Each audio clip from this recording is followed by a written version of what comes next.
Hey everyone, it's Yoni from Stand With Us, and in honor of the upcoming Yom Kippur, I wanted to take you on a very special tour of the synagogue here, the Eliyahu Hanavi, the Elijah the Prophet Synagogue, one of four Sephardic synagogues located in this compound over here. Why don't you come on down?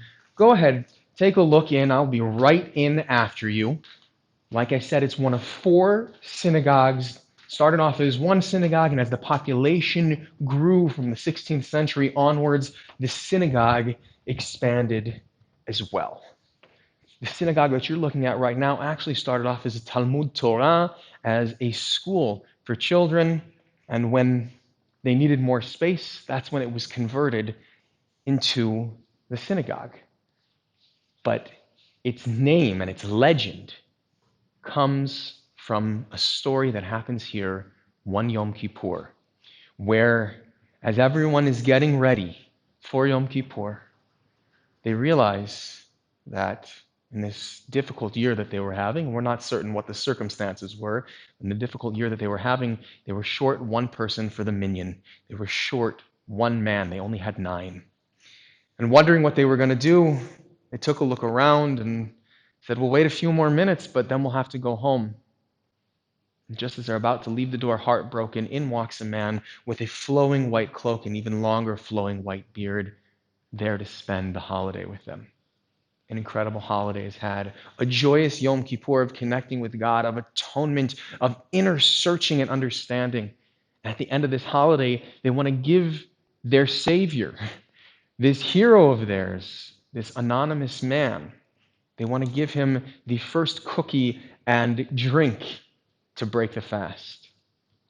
But when they turn to offer him some refreshment, they discover he's gone. And they realize that it must have been none other than Eliyahu Hanavi, Elijah the prophet, the man who went up to the heavens in a chariot of fire and is said to still roam the earth today on Passover, as we offer him a glass of wine, and at the circumcisions at the Brit Milah, where he holds the child. But more importantly, Eliyahu Hanavi, Elijah, shows up when we need him the most. He's the herald of the redemption. He's supposed to pave the way for the Messiah, and whenever there's trouble, he shows up as the hero. My favorite story about Eliyahu Hanavi, about Elijah the prophet, actually doesn't happen in the synagogue and it doesn't happen in Jerusalem. It happens in Poland, when a very pious chassid, religious Jew, goes to his rabbi and says, Rabbi, I want you to know I've made a lot of donations over the years. It's true, he was very wealthy, supported the community. I've never asked for anything, but this year I'm asking. I want to meet Eliyahu Hanavi. I want to meet Elijah the prophet. And the rabbi says, that's a little bit of a tall task, but I've got an idea for you. Spend Rosh Hashanah with the family at this address, and he hands him a slip of paper. He says, you go there and spend Rosh Hashanah with them, you'll find Eliyahu Hanavi. So the chassid gets in his wagon, fully loaded with everything he needs for the holiday, plugs in the address to Waze, and heads off on his way to this family. He gets there moments before the holiday begins. He's about to knock on the door. He's frightened. What's going to happen if I knock? Is the whole house going to fall in? Because it's basically this broken down shack. But he does what he has to do, and he's greeted by a widow who's clearly seen better times. She's shocked at first. She doesn't quite know, where is he going to sleep? What are we going to eat? But he calms her down and says, come, takes her to the wagon. They take out all of the food, everything that they need for the holiday, and have the most incredible Rosh Hashanah, the most incredible New Year, with singing and prayers, and he studies with the eldest son of the family, and it's inspiring, and it's heartwarming. But at the end of the holiday, there's no Eliyahu, there's no Elijah. And slightly heartbroken, he bids farewell to his hosts, goes back to his rabbi, and immediately turns to him and says, Rabbi, you cheated me. Where was Eliyahu? Where was Elijah? Rabbi says, you sure he wasn't there? Rabbi, come on. I would have known. Okay, here's what you're going to do. Yom Kippur, same deal. Go back to that same family. Spend the holiday with them. Spend the holy day of atonement with them. Eliyahu Hanavi, Elijah will be there. So he does. He makes his way back to that shack moments before Yom Kippur is about to begin. But before he can knock on the door and reintroduce himself, he hears an argument going on the other side. And that same eldest son who he spent the holiday studying with is arguing with his mother, no, Ima, mommy, I'm not going to fast. Every day we fast, every day we have nothing to eat out of protest, I'm eating something this Yom Kippur. His mother's devastated. The holiest day of the year and you're not going to fast? If not for God, at least do it for me.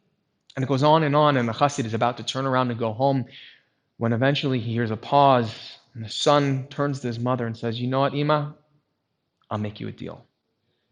If Eliyahu Hanavi, if Elijah the prophet comes to spend Yom Kippur with us, just like he spent Rosh Hashanah with us, then I'll fast.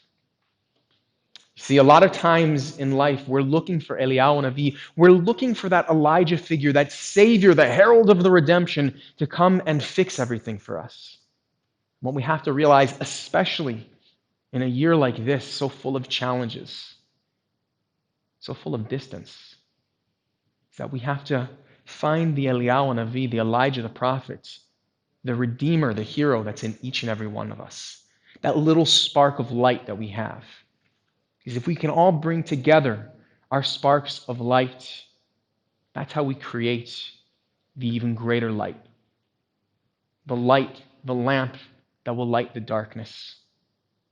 And I bless all of us and pray for all of us that especially this year on Yom Kippur, with all of the challenges that we face, we tap into the potential of Eliyahu Hanavi inside of us, the little hero that we have.